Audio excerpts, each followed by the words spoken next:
as like well. Paquito is still a very realistic option. But for Liquid Aura, for sure, there has to be some kind of solution for this diversion, right? Because now without the vision coming into Novaria as well, it's going to be so difficult. As a TLID gets picked up for the side of Evos for that team fight / catch potential. That's a fluffy main. Exactly. And it's not just any no. fluffy main, Eterna. It's a fluffy main that has been in the nightmares of Aran every single night he sleeps. Because every time he plays Paquito or Benedetta against his Terizla, he wants to split push. He wants to cut waves. But Fluffy matches him every single time. He rotates a team fight, Fluffy matches him every single time.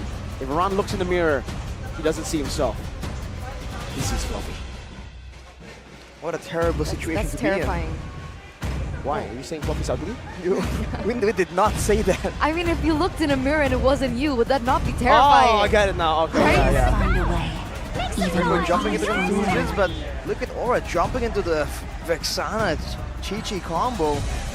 More independence, but it's a different approach right here. I guess the ultimate, the tie-in, can function as like a mini Carmilla ult in a way, but wow, they're still trying to go toe-to-toe and just deal with Klokun's low Yi. No problem, just brute forcing it. I'm excited. I'm excited. Is the Franco gonna come out here? Oh, I don't know about the Franco up against the Grok, right? Okay, fine. It almost seems like Liquid want them to pick up the Franco. So Minotaur, what's the plan for Dreams? Tiger? I'm thinking Minotaur or Tig. Those are the two picks.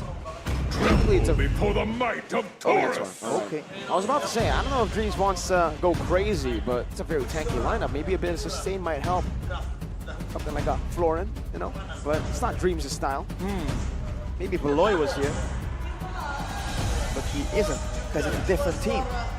Wait, really? Yeah, wow. Calm Looking down, at guys. Look at the Jet Index though. Heavily favoring Evos actually, but of course these are just numbers. In the land of Dawn, it's a whole different story, man. The human element in esports cannot be underestimated. There's so much AoE for Evil's Glory, right? Luwu Yi. There's even a layer of CC in there. You have the Terizla.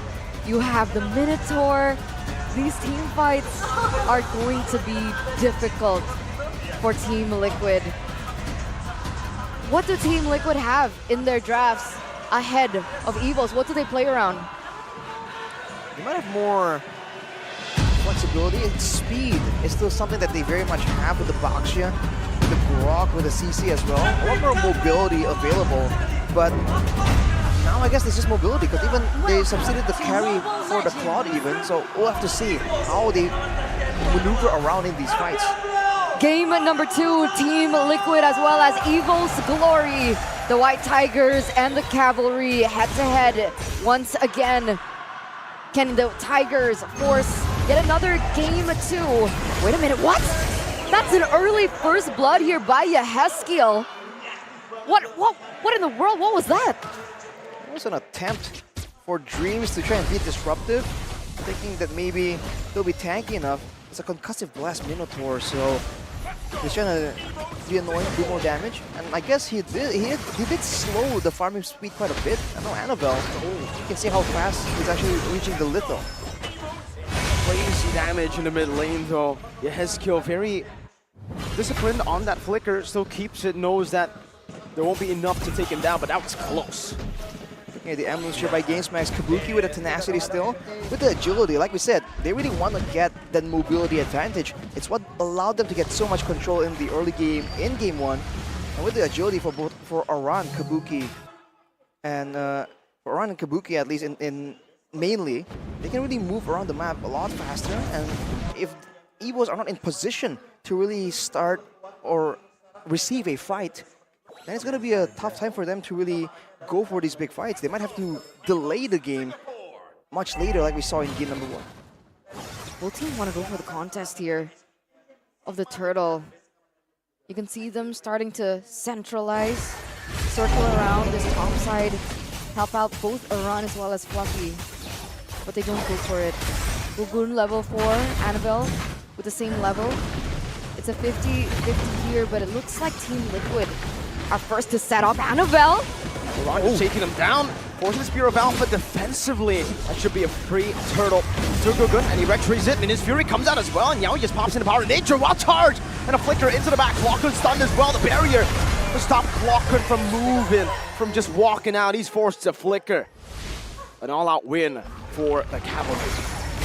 Big moment there. Yaoi, of course, finding the pick off yet again. Everyone going in aggressive though. That's a great maneuver, great small win. 2 kills picked up as well for Liquid Aura. Now Evos, they have to wonder what they're trying to plan for here, because usually they want to play around Annabelle and how much damage you do in the early game and how much sustain you have. But now, these are kind of a bit behind when it comes to the proactiveness. See that in the mid lane though, a lot of these clearing endeavors are always everyone grouping together and clearing fast and then rotating again, just in case, right? One of these teams are setting up for an ambush in that mid lane. If you look at the emblems, by the way, Brand's with the weakness finder. He went for Quantum Charge in the previous game because he needs a bit more kiting, a bit more sustain. Against the Claude, I guess he wants to be a bit more of a bully. He wants to try and get as much advantage he can in this early game. So you're thinking that this time Evos want to have a little bit more of a tempo in the early game. Is that the main idea? I think there's much more room to scrap. And look at Gugun. Okay, now Blazing Duet cancelled out instantly, but look at Glockun, who doesn't have the flicker, gets caught in the crossfire of Kabuki's shots. And Kabuki just purifies out of that minion's fury. And that's a bold play for Kabuki there, knowing he has to purify, just stands there and takes it. But yes, Evos, you can see, are a lot more willing to try and go for these fights. They do have some more combos, some strong laners as well. So for now, we have to wait and see. Dreams, by the way, he went with the tenacity, but not with the agility or the firmness. He went with the Inspire, so they're really trying to bank on having enough card control and team fighting tools to just win it out, all out against Liquid Aura. And now both of these teams are collapsing once again on the turtle. Yaskill goes aggressively actually with his itemization with the glowing wand early. Diversion play. Which for Annabelle, he has the Spear of Alpha, Gugun, so going for it, and it's gonna be Annabelle, wins out the retreat battle, but Annabelle's caught in the midst of it all now as Yaoi pops in the Power of Nature. In the end, it's just a kill traded in for the turtle. Evos, they have yet to secure a kill, but look at the gold lead. Wow, that was unfortunate for Liquid Aura, man. The fact that Annabelle just got in there and kind of just snagged it away. Look at the damage that Brand has. It seems like they're going to be going for another scrap. For Evos, though, again, they're just winning out in these fights, kind of. And Annabelle, despite the fact that he's not really snowballing or doing anything too crazy, he's still showing again how much mastery he has over this hero. Able to steal, not against anyone, against one of the most consistent retribution-ers in the league right now. Meanwhile, we do see Clockun picking up finally his second item, Enchanted Talisman. He wants to go for more of these plays. Ooh, dodge on a penalty zone. Tying Fluffy and Annabelle up together now. Yaskill rotating over. Fluffy going very aggressive under the turret. The turret has been taken down. Oran, oh! Dispersion and rotation. Oh my god! Oran almost disappeared. That was close. They didn't get necessarily a kill, but they were able to get that very expensive turret in the top side. Oran needs to go a little bit more vulnerable if he wants to push in that lane. Meanwhile, with his 200 gold lead, let's see the differences of the items. Well, mainly, we're gonna just call attention to Clockun, right? The fact that he was able to do that much damage, he only has the Enchanted Talisman, so it's all his spammability and built-in burst kit. Whereas for Yaskill, going with the glowing wand means more team fighting prowess earlier, especially right now when the fights aren't long enough to really go for multiple rotations of the spells. There's a common build path we've seen a lot of mid laners take when they go with the Vexana. So we'll have to see. Now with the neutral objective spawning, it seems like they're preparing for a trap. They don't fall for it. There is poke. Definitely over here. And in the last neutral objective take, Annabelle, he had to enter the vicinity last or the first turtle would have happened all over again, right? Caught quite low, but now it's actually Iran who gets really poked here. Can he survive long enough? Look, it's a statement. His Fury and a flicker to enable Annabelle to look for a retribution. Even Yaoi cannot find the right wild charge. Annabelle sustaining through the damage and also dealing damage. Clocker in the back still free, hitting, but now getting chased down by Iran, forced to use the diversion to get back. But Evos have traded equally in kills again, but they've secured another objective. I really do want to highlight Annabelle here. Coming into this match, it was the highlight of the rookies, and the rookies have been incredible. Annabelle is going against... Oh, wait a minute, Fluffy. Oh, outplaying and surviving up top. Fluffy making these miracles happen. He doesn't get taken down. That's insane. That was a 2v1 situation. Still going to be able to defend that tower in the top side as well as clear. But back to that point, right? Annabelle is going head-to-head with a jungler, a rookie jungler, that has been able to get the #1 in objective takes of Lord, as well as a turtle, and yet he's able to fend for himself here. Look at this. 1 turtle versus 2 turtles already now. Annabelle stepping up with the neutral objective take. This is where Liquid Aura needs to be very careful though. This mid-game with an Alpha, with a Minotaur, with a Lo Yi even, there's a lot of potential for Evos to really win out in this fight. So Liquid Aura has to pick and choose their fights. So far, they've allowed Kabuki a relatively okay laning phase. Despite going up against a Roger, despite going up against the diversion, he's still pretty much able to be farm and he's not really shut down. In fact, he has a gold advantage compared to Brands. So it's still okay technically for Liquid Aura, but are they scaling? Are they in a composition that wants to weather the storm in the early game? I feel like compared to Evos, their scaling actually isn't too bad. With the Vexana possibly getting more and more value as the later game goes on. Of course, Lo Yi having a non-combative ultimate, and at the same time, Aran with the Chi-Chi, if this game goes long enough, that CC can actually do a lot more damage, but of course it depends on whether or not he's even allowed the space to maneuver that way, because of course with the constant diversion threat, Evos can kind of deny Aran any real impact in the game. Not just around though. Even in the jungle, right? Annabelle is ahead in that EXP. Gugun is a level below. This is something that we don't see quite often. Iversion play though. Oh yes, still penalty zone. Oh, he flickers out of the penalty zone. Around now, ties Brands and Dreams up, going for some damage and the sustain. A good internal guard finds Dreams and he will be bursted down, but he still has the flicker. What happened? Yes, good, it's very Yaoi, wild charge!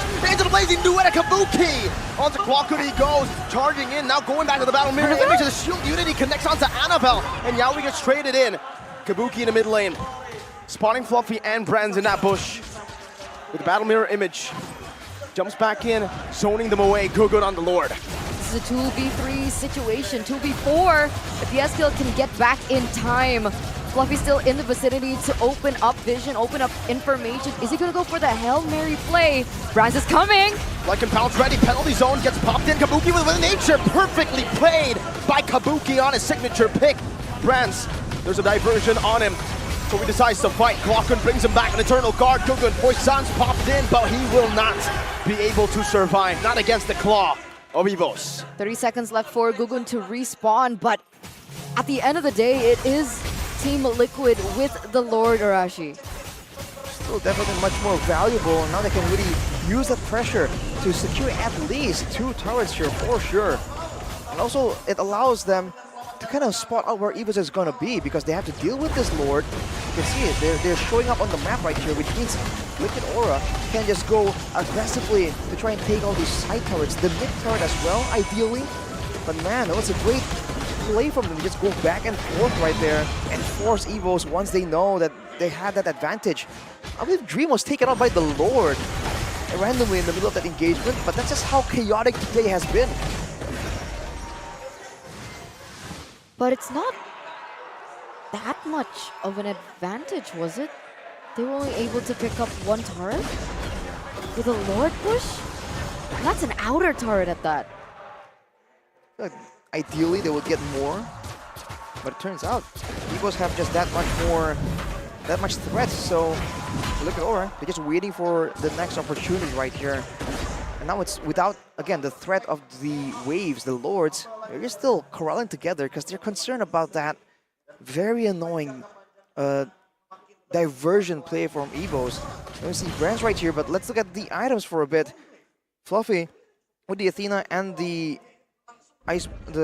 gauntlet here. He'll be a lot harder to burst down because, you know, that item now doesn't really have an aura. It's anyone who hits you. So Fluffy will be very willing to just take some hits. And on the other hand, the same can't be said for Oran because he wants to be a lot more aggressive, a lot more maneuver and kite heavy. If he can get to the backline, that would be ideal. But of course, that depends on how the engage happens in the first place. By the way, Annabelle is at a 1,300 gold lead. So among all his peers, he's the only one holding a gold lead. And that just really shows the comfort that he has on the alpha. We took a little bit of a fun fact earlier on by Gopay. 75% win rate so far. I think it was picked up eight times. That's a crazy win rate to have, man. 8 times picked up, 75% win rate. Wow. And that's why it was such a surprise to us that Liquid actually let this go. But so far, they're making it work. But they've also made that Game 1 draft work in the early game, right? So to see how this game really concludes. On the items, by the way, Yehezkiel, no Enchantted Talisman. He went straight for the Lightning Truncheon and the Blood Wings. So he is trying his best to just have a lot of burst damage and be a real threat here. Not really planning on just staying there and spamming spells out. That poke from Kabuki. Fluffy is able to regen. Very quick though, pops that regen. Liquid on the Lord. Just dancing around here, waiting for an opportunity. Fluffy though, isolated. The barrier, shield unity now, but Gugun's the one knocked up. Another Eternal Guards, Mini Fury catches him. Annabelle, Spear of Alpha onto the back, finding Yaoi and Gugun. Just like that, reclaiming control. The Lord Pit Brands going wild. Oh my goodness! Clawing Yehezkiel down to the ground. The Tigers are roaring, they're clawing, they're on a rampage mode. In the 14th minute of the game, just like that, trigger happy. And 3 members of the cavalry are taken out. Annabelle going to be able to use that to zone out the members of Team Liquid away. And these towers are falling down like flies. Base turret in the mid lane, focused down by Evos Glory. Brands doing the same thing in the bottom lane though. 2 base turrets down for Liquid Aura, and that's before the Lord. Gugun, shield unity, Brands has the Purify, gets out, it's a bait for the dispersion, but a wild charge still connects onto Brands. Now it's gonna be Oran who walks back in time, but His Fury cancels it out. He pops in his own Purify. Annabelle is isolating Gugun from the 3 members in the back. It's a shutdown to Oran. Look at the diversion, into the back, it's Claw! He finds the dispersion, no rotation, that could have killed Kabuki. Flickers out of the Curse Blast. And now a siege could happen, a siege to end this game to secure Evos match point. Kabuki with a Battle Mirror image in the back, but Gugun cannot withstand the slashes of the Alpha. Who's online? Kabuki with a desperate blazing duet to the back line. Now it's a Glockun, but it does not matter. Evos pounce again, and this time they pounce straight at the base. Match point. The cavalry fall behind the chase of the White Tigers. One more game away of saying goodbye to the playoffs, saying goodbye to MSC, saying goodbye to a potential reunion for Yaoi at MSC. But what an outstanding game for Evos. Game number 1 was amazing by Glockun. Game number 2, equally as impressive, but Annabelle on his Alpha never fails. You can see the fans just go wild. Evo's mom just emoting there at the camera, showing the pride, right? Her belief that she's always trusted in this team, and now they're actually delivering, going up against the dangerous Liquid Aura, and seemingly just shutting down their game plan all the way from the beginning. Evos, man, something is up with them. They're just improving at such an insane rate. It's all about that mid trio. Annabelle, Glockun, and Dreams. In the early game, though, it was Yawi, Yehezkiel, and Gugun. But for some reason, in the mid game,